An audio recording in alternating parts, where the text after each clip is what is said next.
Viewers, आपको channel में खुशामदीद कहते हैं।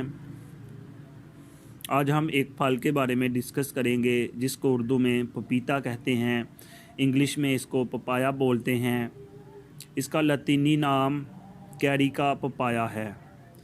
इसके मिजाज को अगर हम देखें तो इसका मिजाज गर्म और तर होता है।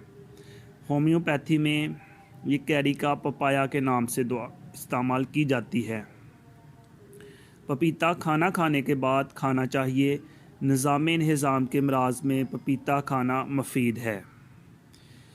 इसके अलावा पपीता पेट साफ़ करता है। पपीता जिगर को फ़ायदा देने वाला है। छोटे बच्चे का जिगर ख़राब रहता हो तो उन्हें पपीता खिलाना चाहिए, बिस्किट नहीं देना चाहिए। पेट के अमराज के लिए पपीता बेहतरीन है। अगर किसी को पेट के कीड़े हों तो पपीते के 10 बीज पानी में पीसकर चौथाई कप पानी में मिलाकर पीने से पेट के कीड़े मर जाते हैं। ये रोज़ाना 7 दिन लें।